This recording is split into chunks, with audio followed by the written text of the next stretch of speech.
Bismillahirrahmanirrahim. I am Ansar Gilani, English commentator at the Entire Sports, instructor at Intercultural Studies, Social Sciences,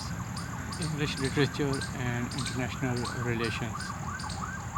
Nowadays I am running a channel, Forum of the Nations, and my job is to voice up for those nations and those ones who are going for the freedom, and the freedom could be of any kind. It could be the racial one, it could be the national one, it could be the religious one, it could be the ideological one, it could be the political one, and it could be based on human rights, and it could be on any, you can say, the moral standards that base an idea in any section of the society, and they love to rise up and to raise the voice against the tyranny and the suppression that is coming from the ruling elite.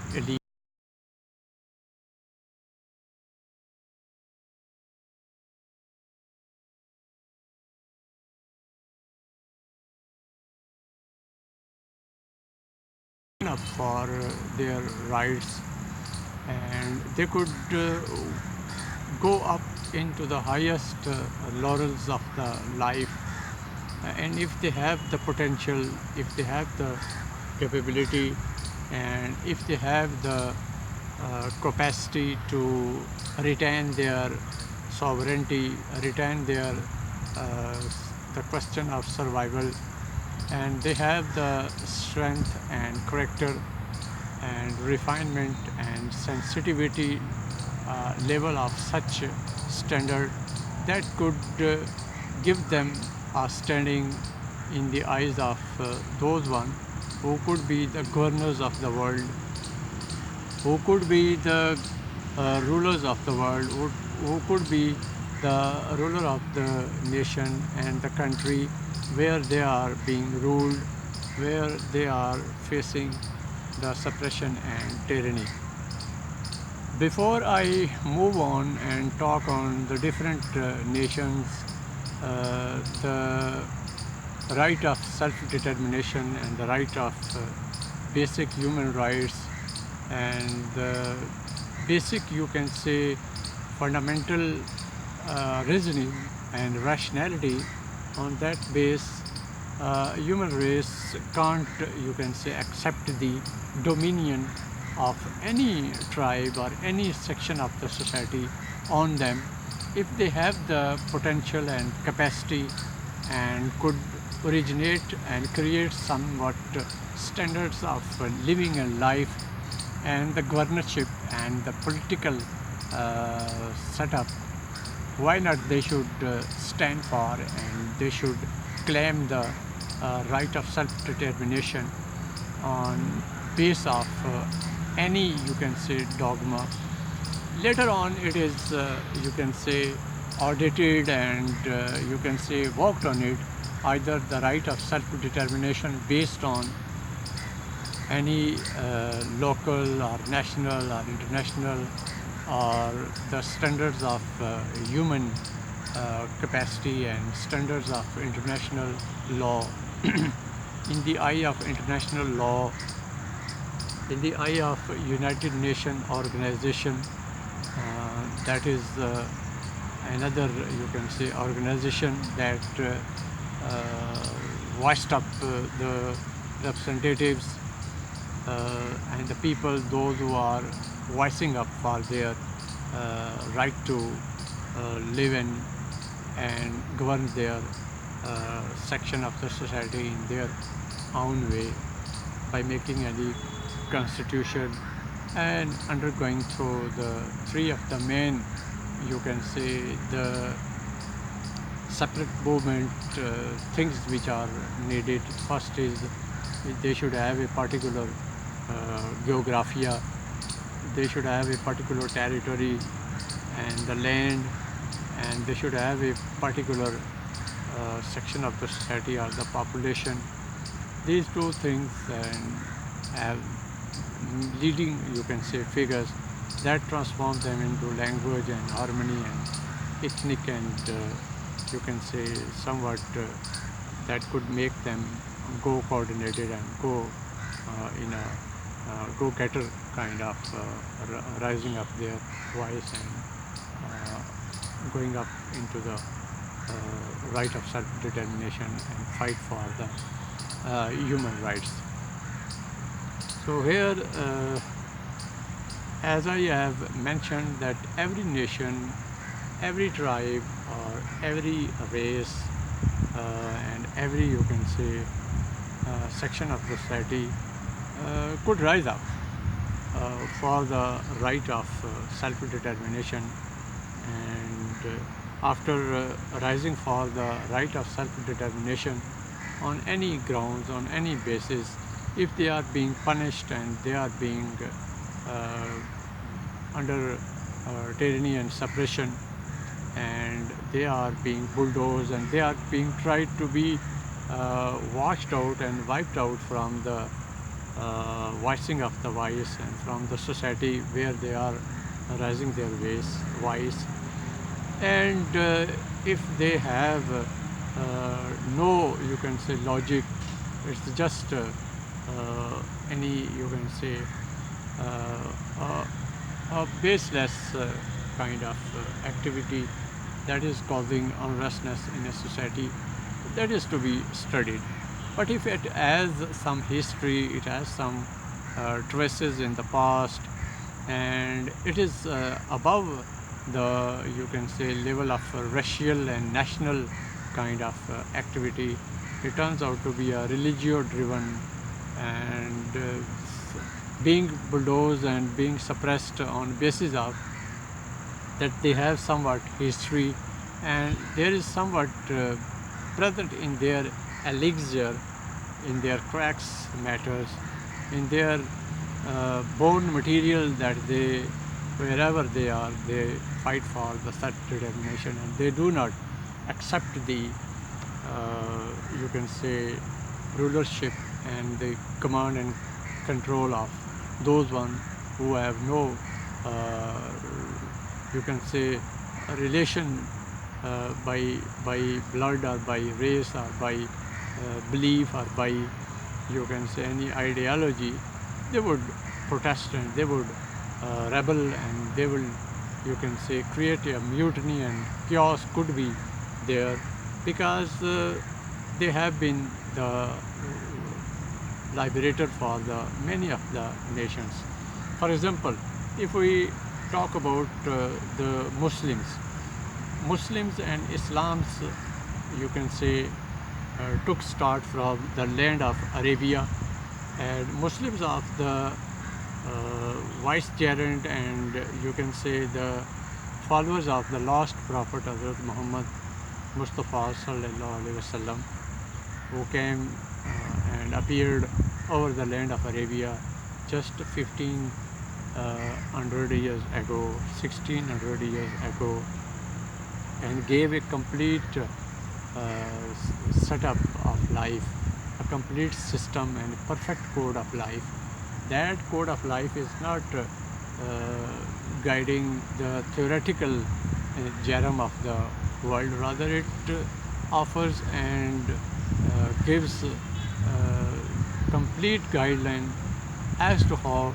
to base a political setup and how to live in the world with political setup and political government to base. But that political governments and control and command is not based on the just representative of the public merely coming from the so and so, you can say, political parties. Those leaders itself have no character and no moral standard. They have only stats and informations that are coming from the universities and colleges and the schools of the modern age. Though if they are coming from schools and colleges and universities having a balance of character in them, like theory and practice, They are not only the products of the modern professional faculties studies like physics, chemistry, biological sciences, and like other corporate subjects that makes us how to run the affairs of the department, how to run an institute, and how to be an executive of any department, how to be a bureaucratic kind of person, how to be a bureaucrat, how to be a technocrat, how to be a journalist, how to be a teacher, how to be an engineer, how to be a doctor, how to be agriculturist, and how to be an army officer, how to be a policeman, how to be a airman, how to be you can say any kind of professional kind of person, wherever such kind of characters and people and personalities are defined. That is, you can say, the product of the modern sciences and the modern subjects that are professionally being built up and professionally being trained up. We can't deny the presence, dominance of the professionally based kind of characters and the professionally built kind of persons. They are also highly trained and skilled, and they have the capacity as to how to run the affairs of the institutions and any kind of department. And the most superlative, you can say, institution of the present world is the parliament, where you can say the representative of the all of the nation or the country, by sections of the nations, by sections of the world, in any word of sense of word, they have the capability and they could represent the people. But when we talk about the representative present upon the parliament floor, if we study about the Western societies, they have developed somewhat a sense of ruling, and they are giving justice to the people, because the Western societies, by instinct, they have been somewhat intelligent brains, intelligent minds coming from the different, you can say, tribes like English tribe like Scottish, Irish, and the you can say Polish, and the Italian and the German and the French one. They were in any part of the world and history. Primarily they were the tribes. Later on they stepped into the present world. They made the cities, they cultivated the lands, and they developed the sense of agriculture. Later on they turned into agricultural to you can say industrial life, and refinement and definement have been coming throughout the history of the human race. And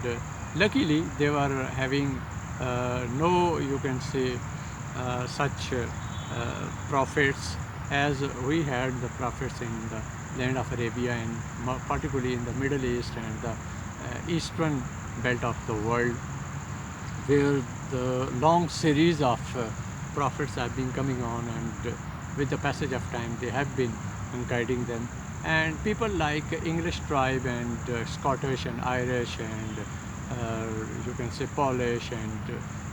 many of the other like French and German and Italian, they had no, you can say, prophets, but they got in any part of the world writers and the scholars and intellectuals that framed their mind, and they become independent minded, though they face the tyranny of the some church system, as I would talk later when the matter of Kashmir will come on in the matter of discussion. At the present I am just talking about how tribes have been you can say in the world to govern others and to guide others. There are you can say two big generations and two big, you can say,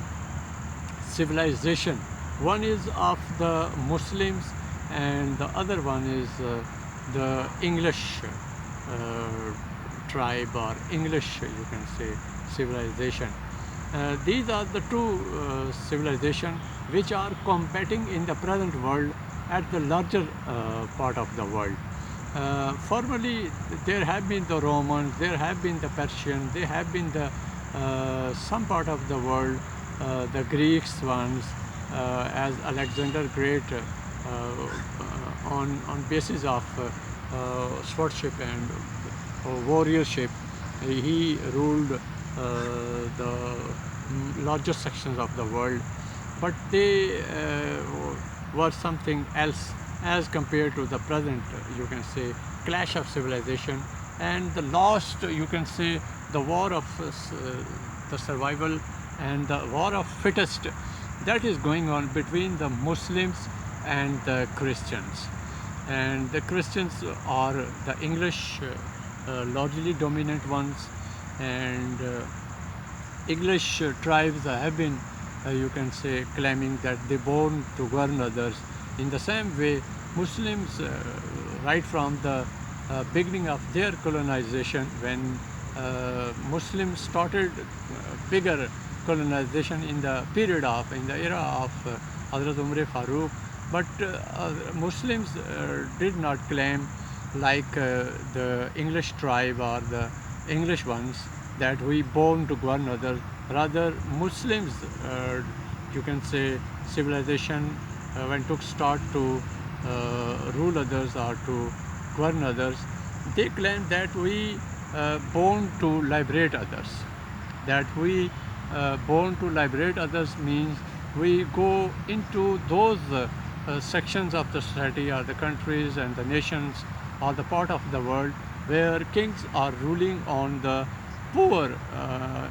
you can say, sections of the society, and they are bulldozing their basic rights, and they are not giving them the voice of belief and the voice of such, you can say, supremacy of existence that should and that could go beyond the kings, like Pharaoh was there, and many of the whole history is filled with the tyranny and the suppression of those one kings that never ever allow the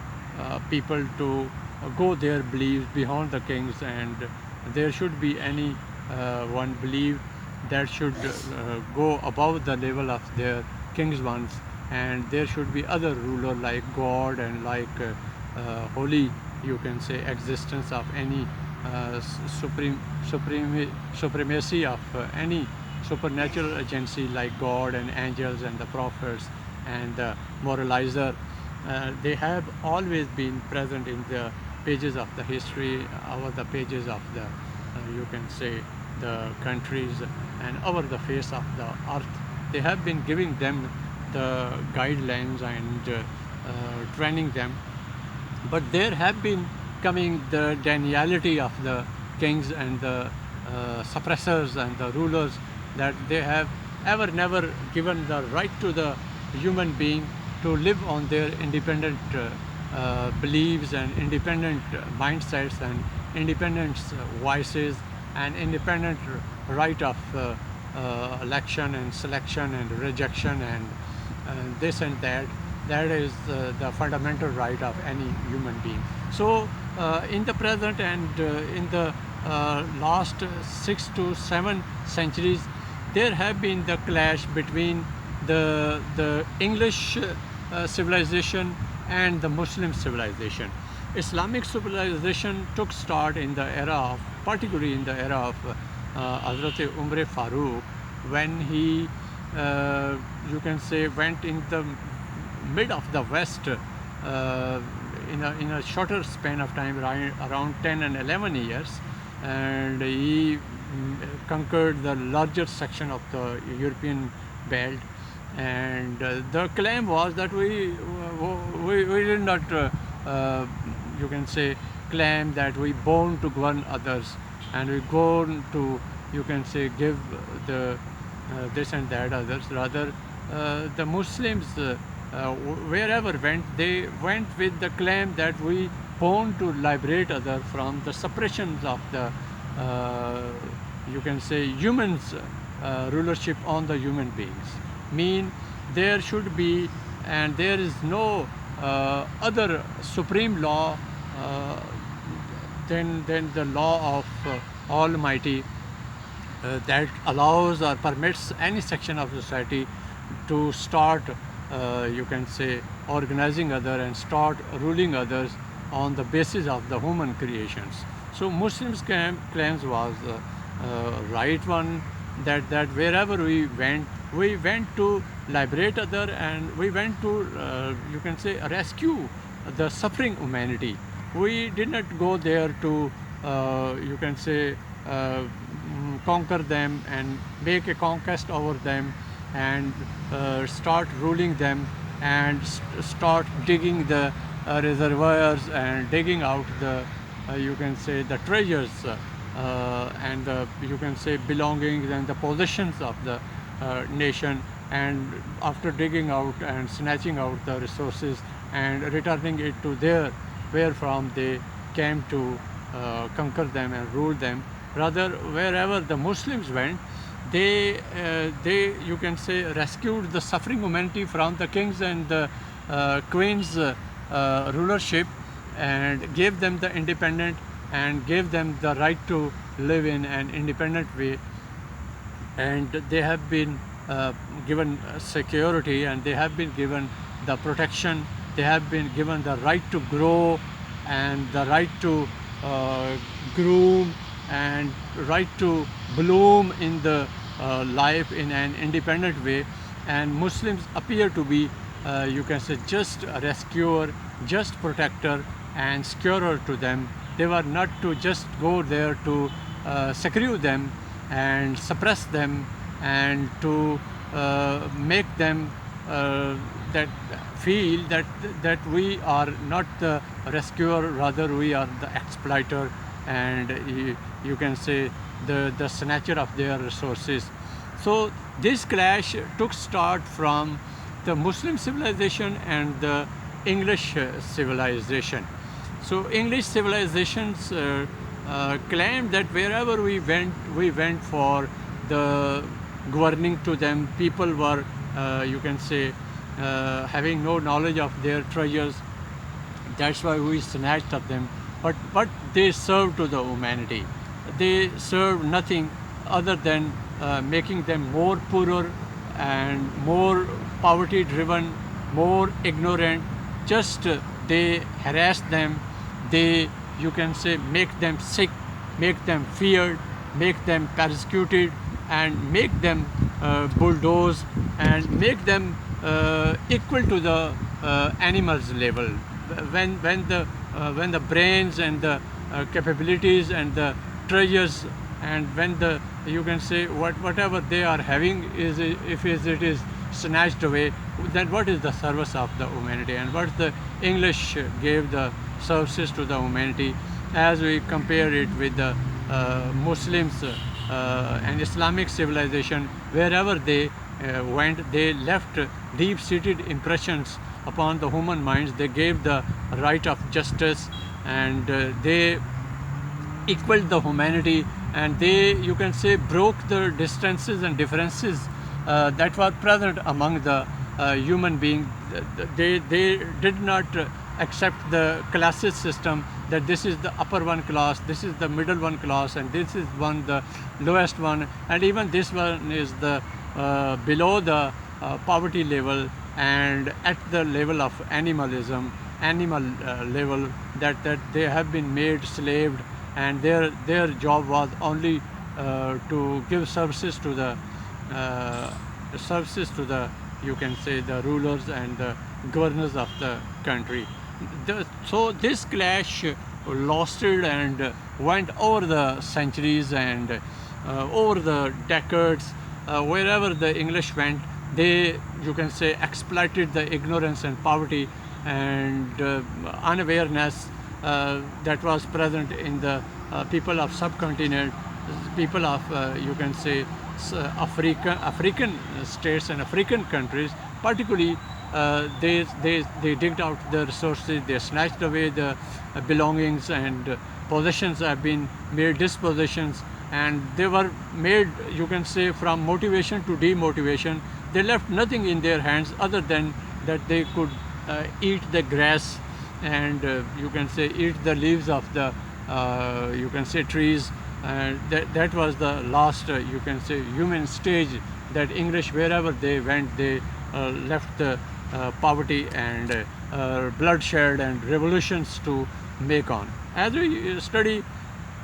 from 12th century, 1258, you can say, when Magna Carta was passed from rights of kingship transferred into parliament. Since then, 13th to 14th century, up till 21st century, wherever the English went,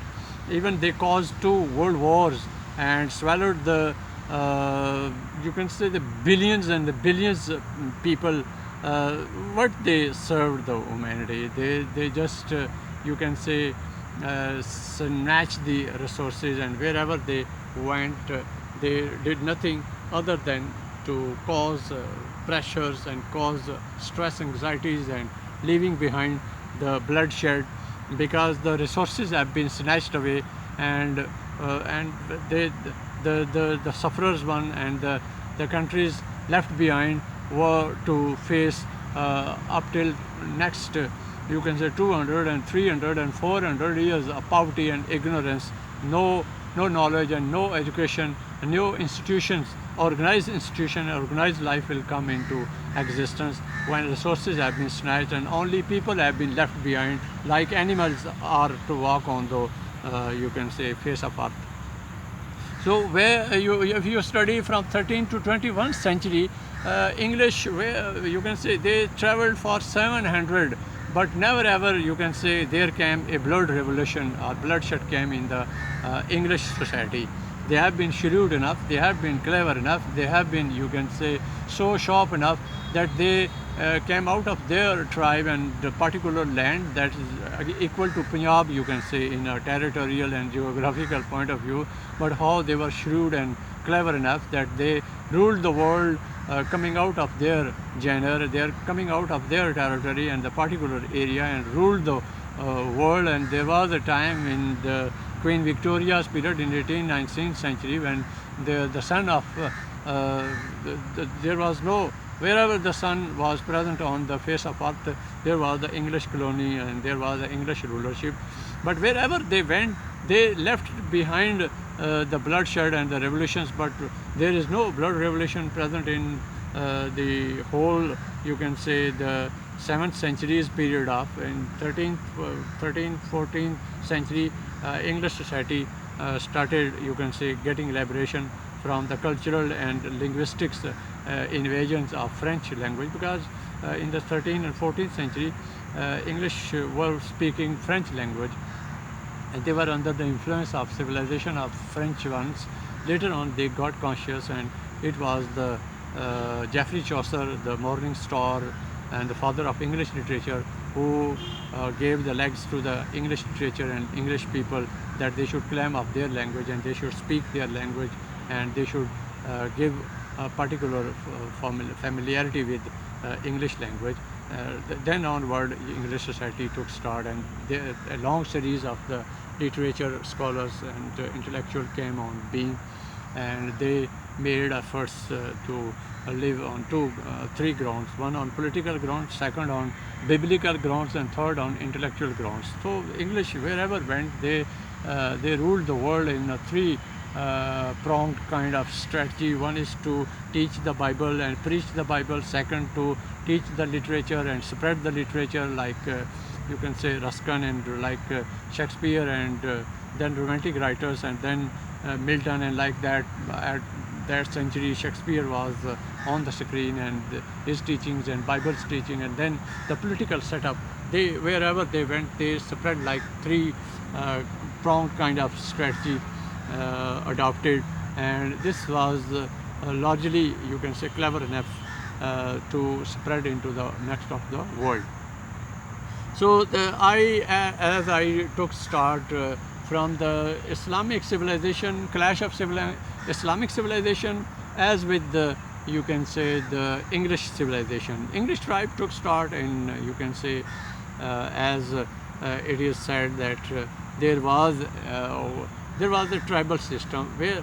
the tribes used to wander away and go away from one point of land, one part of land into another part of land, and wherever there was the water and the grasses, the orchards, and the green areas, they used to habitate there. You can say tribes used to move on in the largest section of the world or the society. But when you can say the English took start, there was the different lands, where there was a land and there was a presence of water and grass, because they had cattle with them, the horses, and like many of the animals that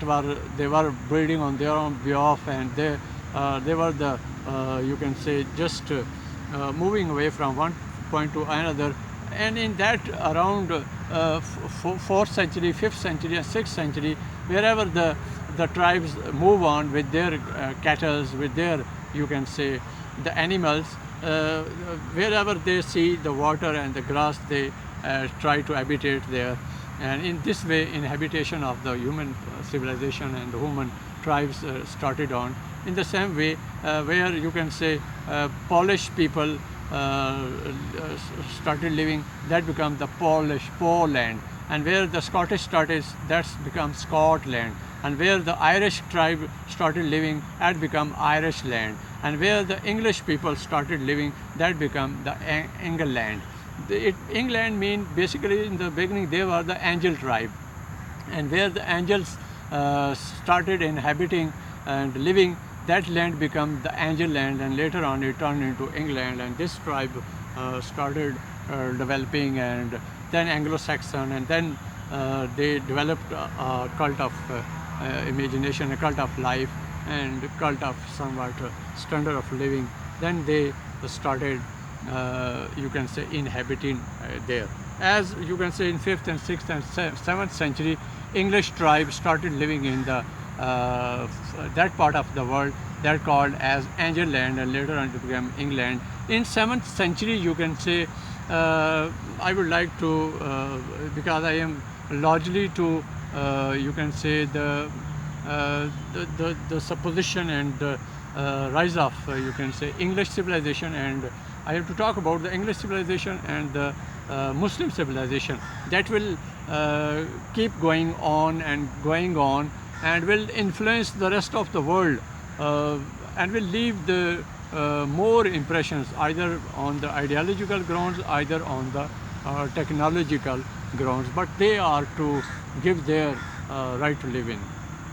So when you can say talk about the England,